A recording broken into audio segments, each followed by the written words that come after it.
बताऊंगा। इस बच्चे ने कितने बड़े महान शब्द बोले हैं, आपने सभी ने सुने हैं। इसने सबसे बोला कि नमो तस्य भगवतो अरहतो सम्मा संबुद्धस्य।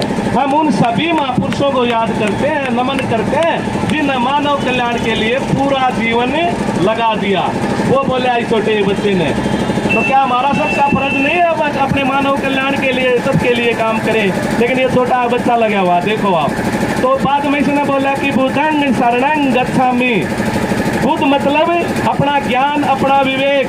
अब भाई मैं है ना अपने ज्ञान और अपने विवेक की शरण में जाने की शिक्षा ग्रहण करता हूँ, न कि किसी और की शरण में जाने की शिक्षा ग्रहण। सिर्फ अपने विवेक और अपनी बुद्ध के, अपने ज्ञान की शरण में जाने की शिक्षा ग्रहण करता हूँ। दूसरी बार बोला न धम्मं शरणं गच्छामि, कि उस मार्ग में, जो मार्ग हमारे महापुरुषों ने दिया है ना, उस मार्ग पर जाने की मैं शिक्षा ग्रहण करता हूँ।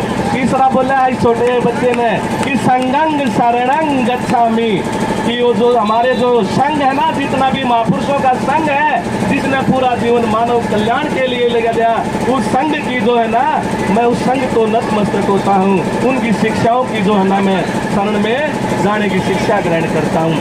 फिर इसने 5 नियम बोले हैं। इन्हें बोलने बिल्कुल देखना शॉर्ट है, लेकिन पूरा संविधान जो भारत का है ना, वो इस 5 नियम के सूत्र पर टिका हुआ है। वो कैसे, मैं एक बार हिंदी बताऊंगा सिर्फ 2 मिनट के।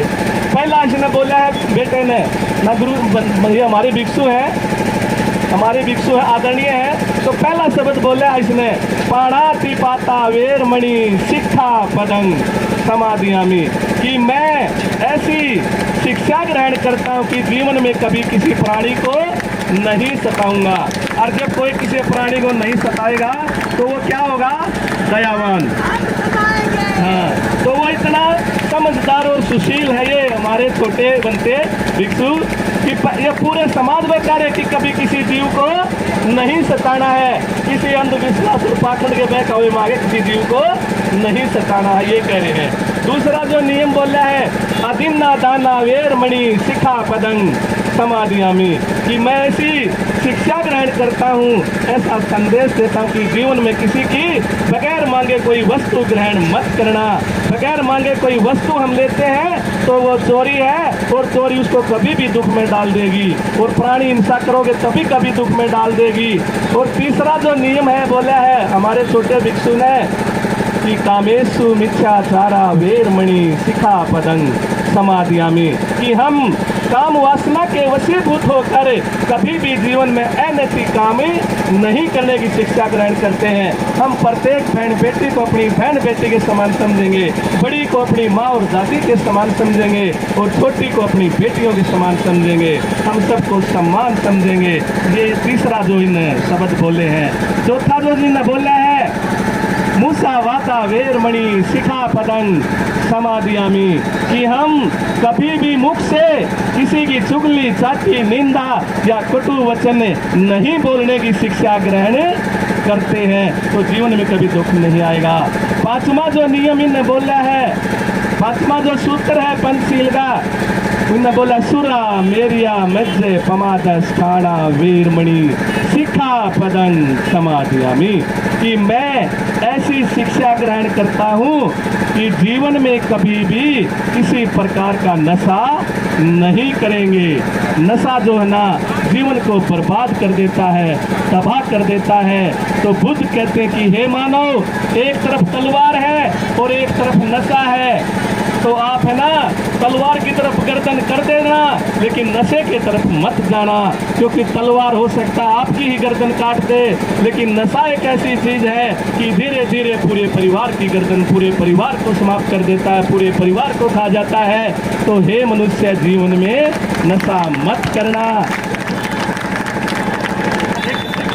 तो ये जो है ना छोटे भिक्षु ने ये शब्द बोले हैं, और ये पाली भाषा में, जो हमारी असली जो मूल भाषा थी इस देश की 2000 साल पहले, वो पाली ही थी, और उसी भाषा में इन्हें बोला था। छोटा बच्चा पाली सीखे हुआ है, लेकिन हम इतने बड़े बड़े हो गए भी आज तक नहीं सीख पाए। तो ये जो है ना मेन हमारा मकसद था। बुद्ध का यो मार्ग है कि समानता का मार्ग है, उसका बराबर का मार्ग है, अच्छाई का मार्ग है। आज का ये पावन दिन जो रोहतक शहर की पावन भूमि पर हमारे समाज के जो बुद्धिस्ट महानुभाव, बुद्धिजीवी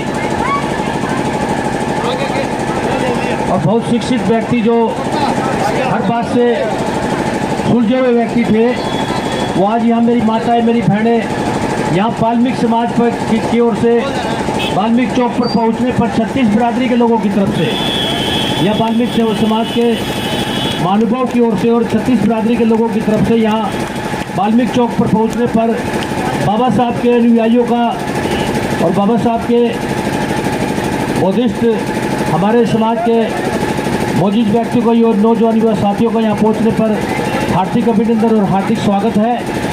जय बाबा साहब अमर रहे। जय जय जय जय जय भीम।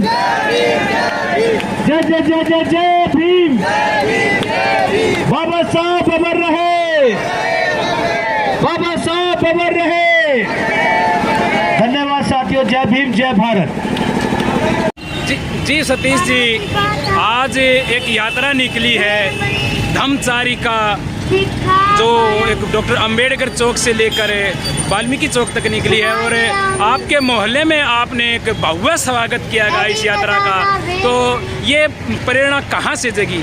मैं माफ़ी चाहूँगा, स्वागत के तो योग्य हम नहीं हैं। छोटे से बाबा के चरणों की धूल हैं और बाबा साहब के दिखाए हुए मार्ग पर चलना चाहते हैं।